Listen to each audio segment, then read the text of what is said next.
Hello, everybody. I'm Carl Quinton. I'm your host on Meet the Devs today. This is episode 6, and today we have Wanda Meloni with us. Wanda is going to talk about some trends in the industry and some other stuff that I think will be fairly insightful. So why don't we welcome Wanda to the show? Wanda, hi. How are you today? Hi, welcome. I'm great. Thanks for having me, Carl. No problem. So you're not new to this kind of stuff. You do some webcasts and whatnot, so this should hmm go pretty smooth. But I don't think a lot of people know you that well. So why don't we start off with some things like how you got involved in the industry and what your start in technology and gaming was in the beginning. Sure. Well, I actually started in the film industry in special effects, doing location-based entertainment and special effects for a studio that Doug Trumbull had. Um, and I was really intrigued by the technology and the special effects.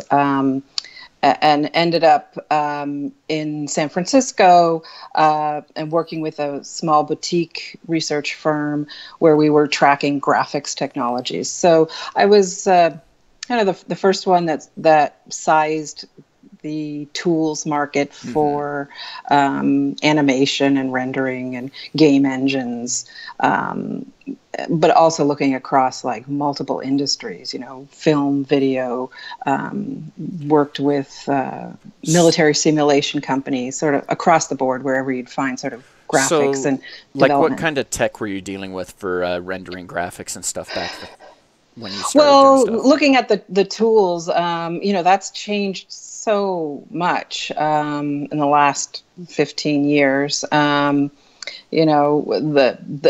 just the pricing of all the tools has changed.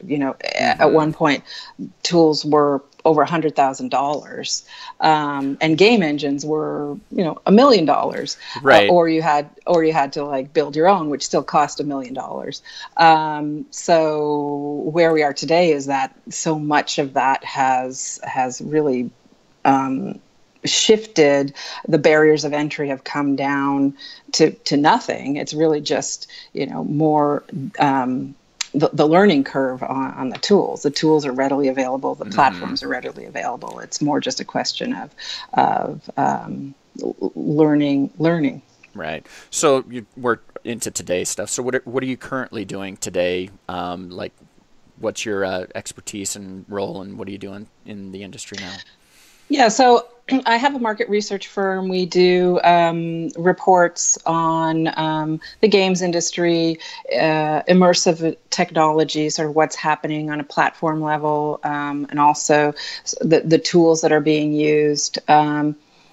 Because our feeling is if you can understand the tools and the pipelines, it helps sort of look at long-term trends for, adoption of things like VR and AR and AI and machine learning, and how those all kind of interrelate with where we're going Mm-hmm. for games and development. And this, so we're looking at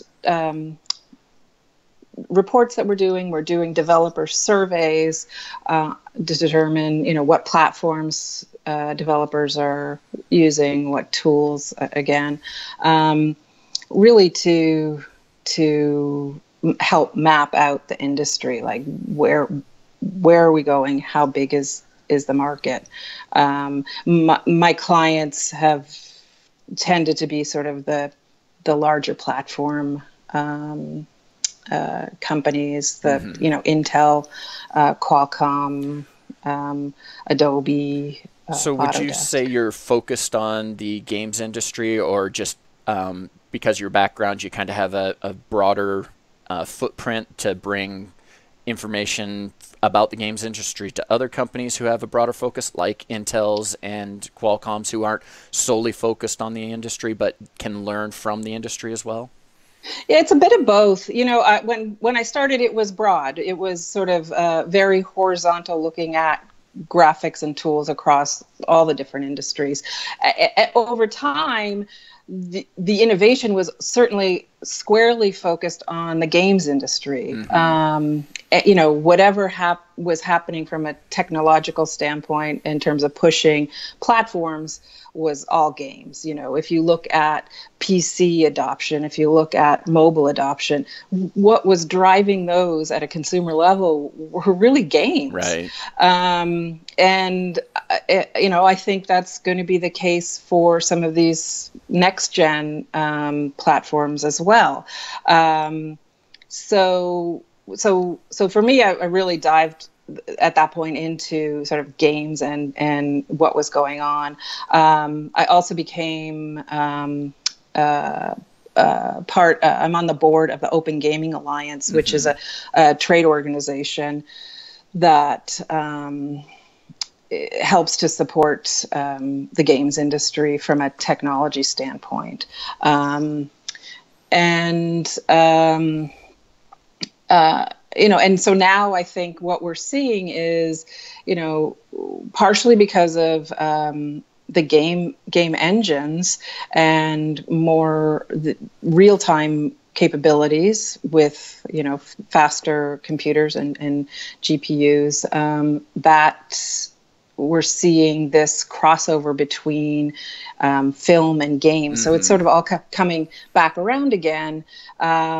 Real-time animation in movies. And, I just did an interview with a company that is using the Unreal Engine to do a kids TV show that is going to be on Nickelodeon. So basically it'll be in real time. Everything's really rendered in real time. And what they'll be able to do from that is easily spin off the games and new experiences. Wasn't there a TV series that came out recently that kind of used more of a gameplay storytelling mechanic, and they spent a lot of time, like, you could just follow one character, but it didn't reveal anything about any of the other characters, so you could watch them in any order and follow any different story arc, and they made it in such a way that it didn't really kind of lose anything for that character's story arc when you watched another character story arc, but they all interrelated.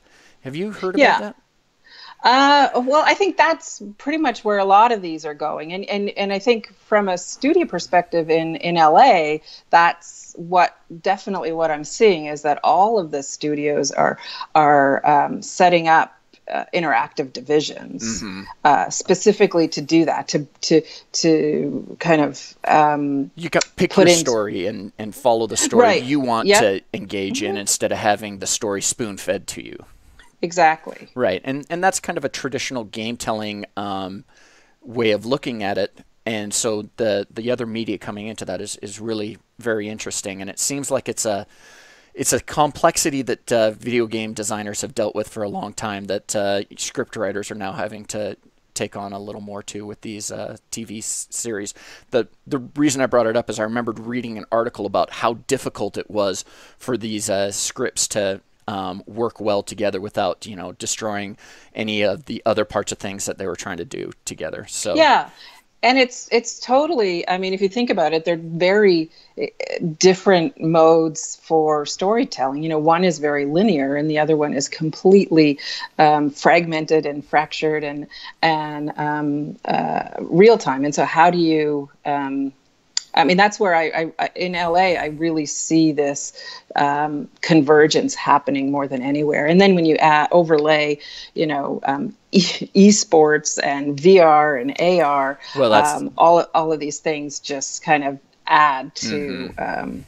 Well, and that's where I was going to go next is VR and AR are kind of the same thing, going from that 2D or even 3D, very linear storytelling to a VR AR environment where you're going into this three-dimensional, space that involves a whole new complexity in the storytelling environment. You can't just have, that spoon-fed, once again, story fed to you. We've got 70 years of learning how to have a camera angle for a two-dimensional, storytelling environment. And now in the VR AR, a lot of those same rules don't work anymore, and we're having to figure out a new way to do those things. And I think that there's a lot to be said there, which comes into the next topic I wanted to talk to you about was VR, AR, and indies, and some of the insights you have into what's going on there through your research. Well, yeah, I think there've been, I've been tracking VR for since the beginning of when I became an analyst, for over 15 years. Mm-hmm. So it's not new. I think the excitement is this idea that we're close to consumer adoption. So a few years back, there were projections of this $150 billion market by the year 2000. I'm like, well, I don't think we've ever in 3 to 4 years gotten from 0 to 150 billion on any market, not even the mobile market. So I've been hesitant to come out with sort of early projections, but definitely what my research has shown is that we've got these indie developers who are always the first to adopt, Mm-hmm. right, in the game space. Forget other media, but in the game space, they're the first to adopt new technology, and they generally take on the risk. They take on the development risk. Sometimes they get subsidies from platform vendors, but for the most part, they're taking on a big risk. And we're still a little early in the whole cycle. So the units aren't really out there yet from a hardware perspective. The monetization isn't really established. So we need to find a way to sustain these developers until they can get to a point where they're starting to make revenue. There's been a few really good key success stories like Survios, but a lot of these companies are now running into trouble. CCP is a really good example. Not that they ran into trouble, but I think they were just really bullish and then they backed out of really it. bullish. Yeah. I follow CCP. I'm a huge EVE Online fan, and so when that came out, I was like, oh. I know. And if you know their history, they actually were a company called, a lot of their founders came out of this other company called Oz, which was early VR technology. Yep. So they had that expertise of 3D already in place, and then started CCP. Yeah. And we had their CEO speak in Berlin just this last year, and it was a really good talk, and he talked about lessons from hardcore for casual and stuff like that, and talking about how CCP has done some free to play stuff, so now you can go in and have this lower class, and how they tracked things like I'm going off on a tangent here, but anyway, I'm a CCP. No, but I love CCP too. So they were talking about how they expected, once they did this free to play thing, to have a lot of paying players fall off and stuff, and they actually found that they started tracking up higher and stuff. And I'd actually love to have a follow up from that. So I'm gonna ask our content team if we can get him again, because I love hearing from him. So I just want to hear him talk again. He's got some great insights. Tangent aside. So are there any other trends or things that you're seeing in the video game industry from your analysis that are of interest that maybe people want to hear about? Well, I think, from an indie we talked about the indie perspective. I think VR and AR are certainly super interesting. I think we're just having, we need to be a little bit cautious on those. I'm really also interested in what's happening with machine learning, and that's being used now for rendering and animation to be able to, NVIDIA's doing a lot of work in that space, but that will definitely help game developers. So for me, the VR AR conversation kind of feels like the Xbox conversation before it really got released. Like, how are you going to break into this really established console market and everything else? And I think one of the things that helped him do it was like Halo, right? You know, the really Right. popular title of Halo only being available on Xbox and that sort of thing. Hmm. And I think the tech is almost available, and if somebody has a content that's backed somewhere that really takes off, then I think the user adoption follows, kind of like it did with Halo. This is just Carl's, you know, outlook on how it is right now. And for me personally, it feels like it's going to be some really good casual type title that works on what already has the most adoption, which is the mobile handset or the mobile VR Right. stuff, you know, the Gear Yeah. and Google's mobile VR and stuff. And I think, you know, once there's some pretty compelling content there, then it'll spill over into the other side. The other one that seems to have the other potential for, from what I'm seeing in the data that I've seen, is PlayStation's VR seems to get Right. some pretty good pickup as well. And so both those are the ones that I'm personally kind of watching and waiting for the data to kind of skew me to being bullish on them, because I'm very bearish about it right now, which is kind of the feeling I get from you as well. Yeah, I mean, I would love nothing more than to have it take off immediately. I think it's just it's going to be in waves. Right now, I think a lot of companies are even looking at more sort of location-based gaming for some of this. Yeah. Okay. Sorry, I was just answering a comment on our Oh, Facebook channel. So I'm always happy to have comments. If you guys have any questions, we're about to wrap up. So if you do want to put a question in the chat, I'm more than happy to ask Wanda and put her on the spot. I'm sure she'd love that. The other thing that I'm not following that you seem to be really interested in, you've brought up a couple times, is machine learning. Now, hmm. I'm not really seeing the vision there, to be honest. The machine learning stuff is, it seems cool from my kind of techno geek side of things, but I don't really see how it's applying. I've seen the implementation in like Facebook's chats and stuff like that, and it seems very lame almost. I mean, it doesn't catch me in the ways that I've seen it implemented so far. So I don't see the vision there. I'm wondering if you could help enlighten me in the vision of machine learning.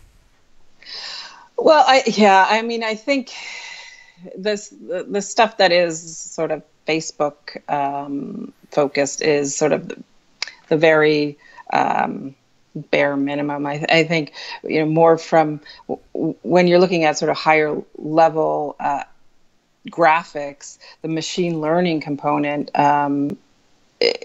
is interesting when it can kind of detect what's going on in a real-time rendering capability, so that it makes it easier to do some of the calculations at a computer, at a base level computer for the graphics, to make these like huge scenes that still take a long time to render just much more quickly. Mm-hmm. Okay. I yeah, I can kind of see that, but yeah, I'm still not But bought in. still, from a mobile perspective, I don't know that it has Mm-hmm. immediate implications. The thought that I had while you were talking about that was something somebody else brought up, which is one of the problems that mobile's having with the VR AR implementation is the variability of hardware processing power on the mobile devices. Right. And one of the things that I guess is being worked on right now is the cloud computing aspect of it, and taking the rendering and all the processing that normally happens on the local device, doing it on a cloud computing platform, and then just sending over kind of as like streamed video instead of Right. having it. And that sounds really Yeah. interesting to me, but it seems like it would be very cost prohibitive to kind of implement as a mobile developer. I mean, that's a lot of processing power that you then have to pick up as in a free to play environment. That seems like really bad idea as far as, trying to make money as a video game developer. Yeah, I mean, there are companies like Otoy which are really doing some interesting things around that, Mm-hmm. with the cloud-based rendering, and using blockchain to offload some of the rendering capabilities. And they're specifically looking at at VR applications. Blockchain's a really interesting dynamic to it. I hadn't actually heard of blockchain using it, and that's a really good way to kind of get the back end infrastructure and kind of create a monetization means to pay for it and stuff as well. That's a great idea. So yeah, and Otoy's been doing this for years, and they're a really interesting company to watch, I think, because they've got some really great partnerships, both from hardware companies, but they're working with like Time Warner, and also ODG, which is an AR headset manufacturer that's looking to get into they were actually military based headset manufacturer getting into consumer, the consumer space. Cool. All right. Well, we've kind of run a little over time, but that's okay. Did you have anything else you wanted to talk about before we wrap it up? I'm looking forward to Casual Connect at Disneyland, right? Right, and there was a question I was going to ask you about that. You're helping with the content, especially like the esports track and stuff at Casual Connect Disneyland. Do you have any like highlights or anything that you wanted to share with some of that content that you're helping put together? Well, we're still working on some of the content, but looking at leagues and kind of I'm super interested in leagues and what's going on in terms of the licensing, also from a hardware perspective, what that means, and certainly always interested on analytics and how the performance of esports, how we're going to kind of track the analytics for esports, and then working on the VR AR panel as well. Awesome, that's great. Well, I'm looking forward to kind of seeing that content materialize. I think we're planning on having it up on the website by the end of the month, so I'll definitely be looking for it, and I suggest our viewers look for it too. But once again, thank you for joining me, and if anybody has any questions that they want to post, I'll try and address them on our next show. Tomorrow we'll be having Chris Natsumi on, so join us tomorrow afternoon, and thank you again, Wanda, and we'll talk to everybody again. Thanks. It was a pleasure. Okay. Bye now. Okay. Bye, Carl.